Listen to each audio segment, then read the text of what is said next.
You don't need a person like me to tell you that Roblox horror games are known to be pretty bad. Whether it's the copy and pasting of games, the shameless padding in order to get higher engagement rates, or just a general aversion to creativity and new ideas. And to be fair, I've already covered or brought up a lot of these ideas in my previous videos, but one of the biggest problems that Roblox horror games seem to be facing right now is a rather particular one. Put simply, Roblox horror games are just too annoying to play nowadays. In our current times, one of the biggest driving factors for how the Roblox algorithm promotes your game is how engaging it is, or, in simple terms, the average playtime. Because of this, you see games like Blade Ball rewarding players for staying in the server, even having a specific AFK world that gives you coins for being in the game. This tactic is further enticed by the fact that premium payouts exist, meaning that the developers literally get cash if premium users stay in their games for long enough. Now, on paper, most would say that promoting Roblox games with long playtimes is a great idea. After all, if a lot of people are willing to play a game for over half an hour, then it surely must be a good game, right? Especially nowadays where kids' attention spans are shorter than ever. The thing is,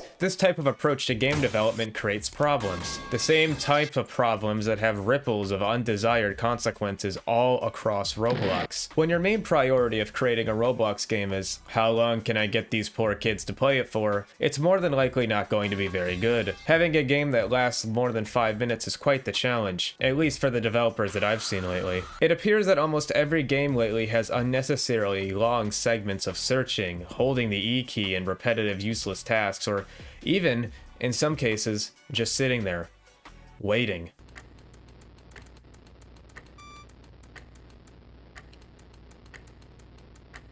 Roblox horror games are killing me, bro.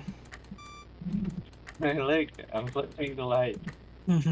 Residence Massacre, for a while, had a notoriously long daytime segment that was basically mandated in every playthrough. The game gave you way more than enough time to prepare for the night. And while this is fine for your first playthrough, it's important to keep in mind that the monster in Residence Massacre kills you in one hit. Therefore, if you died, you would have to replay the entire daytime segment from the start again. In a recent update, Residence Massacre did add a skip daytime option, but by then they had already accumulated all of the playtime that they needed in order to make it to the front page. It almost makes it look like this choice was deliberate. I mean, it can't have been that hard to originally code that feature into the game, right? In terms of a worse offender, Weird Strict Dad is a poor imitation of Residence Massacre, that of which takes 10 minutes minimum in order for things to start happening. You have to clean trash, make food, and learn about the game's mechanics, even though the game teaches you them in text format anyways. Also, the bit where you have to clean trash is pure padding, as it doesn't come back as a mechanic later, nor does it even tell you anything about the story. Perhaps it's just a visual representation of the game. Even the games that people say are quality have this padding problem. Elmira is a recent Roblox horror game to climb the ladder, and its playtime falls around over half an hour to complete.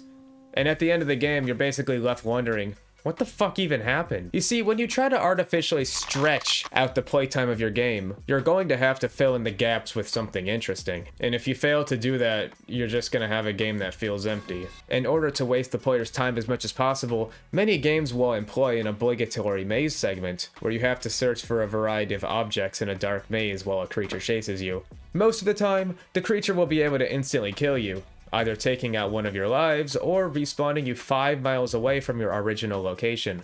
This alone is annoying, but it can become infinitely more problematic when the monster has poor AI, or, at the very worst, includes annoying sound effects. Chain is by far the worst offender here, as the game relied on these fetch quest segments to basically hold itself together, and it was giving you just about every reason to click out of the fucking game. Loud chainsaw noises, loud screaming, constant static effects, all of which are amplified by the sanity mechanic. It really just makes the game a nightmare to play.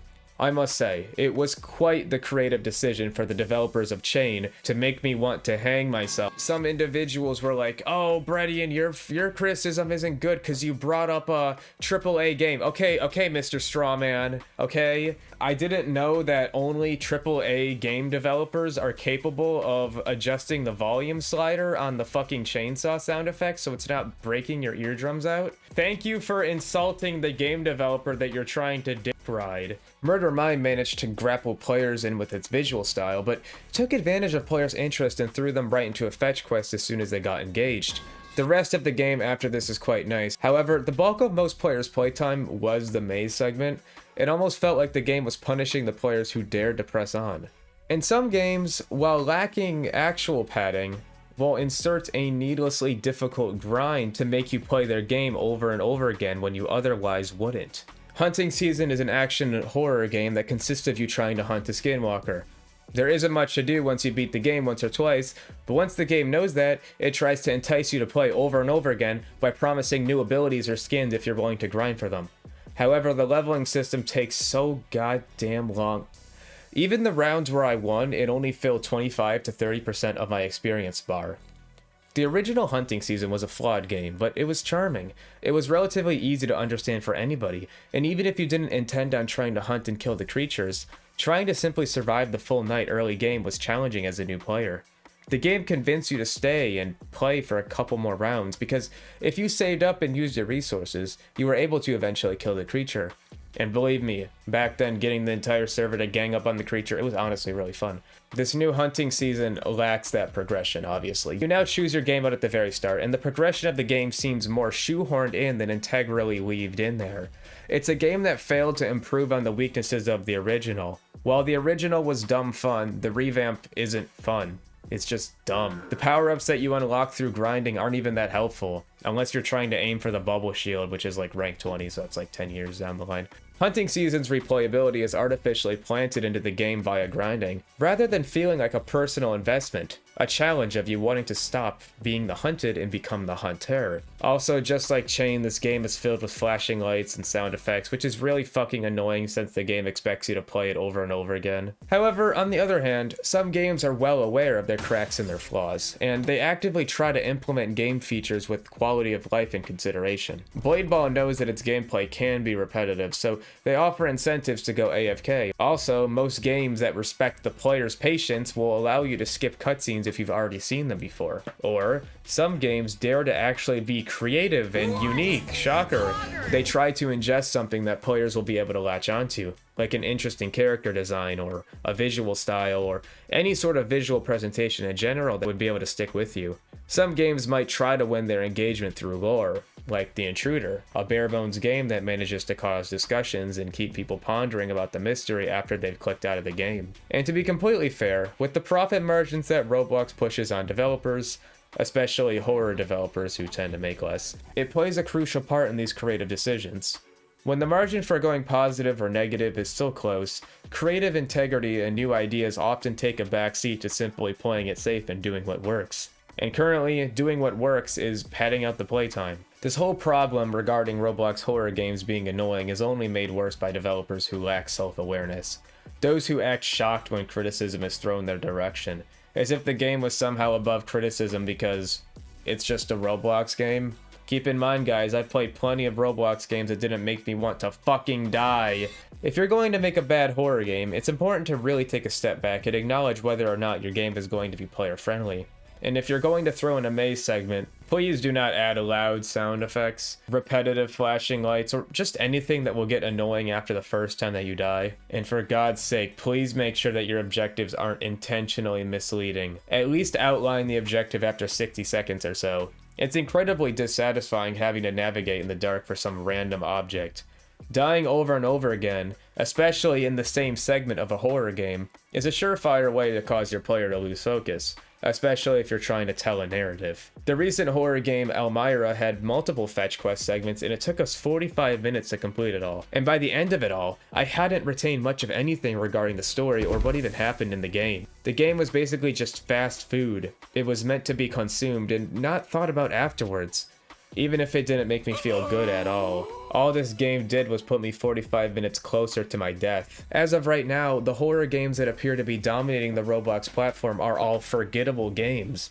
Mostly the ones that are copy-pasted via the same scripts. But it didn't always used to be this way. Back in the mid-2010s, the kinds of horror games that were talked about were actually memorable enough to remember today. Hits like Darkness 2, Lightbulb, Silent Dark, Vampire Hunters 2, Identity Fraud, Stop It Slender, and Don't Blink. Nowadays, you'll see things like Residence Massacre, Doors, Guts and Black Powder, Faithless, and Radiant Residence. But keep in mind, while these games are admirable, a lot of times it appears that they just aren't able to keep up with the content sludge that the experience games are, which are games that just love padding. I mean, I know which games are more worthy and respectful of my time. The result of Roblox horror games taking these steps has resulted in a ripple effect and has instilled a great sense of blandness, repetitiveness, and predictability among these types of games. Whenever a haunted maze segment comes up, it's almost like an expectation at this point, a punchline for a really unfunny, cruel joke. You get the dreaded sense that all Roblox horror games nowadays follow the same template, feeding you the exact same bland experience, albeit minor alterations. And what I guess I'm trying to say is that we're truly reaching the absolute peak of consumable Roblox horror games, or even just Roblox games in general. Or maybe this isn't the peak. As I said in one of my previous videos, you can only wonder how much can be stripped away until you make the perfect, bare-bones Roblox horror game formula. I'm Breadian, and I talk about niche Roblox games. And I'll see you in the next video. Bye. Hey everybody, welcome back to the video. Fuck. Hey everybody, it's me, Breadian, and I talk about... Fuck. Leave this in the video. Hey everybody, it's Breadian, the guy who talks about niche Roblox games, and today we're playing a game called Corruption. It's about... I don't know, actually, what's... Fuck. See, I can't... This is why I can't do videos like this. You gotta look at the script. You gotta look at the script. Like, this is why I can't do videos like this, because I'm like, it's literally like, what the hell did I just fucking play? Like, in one ear, out the other. Brain rot Roblox game.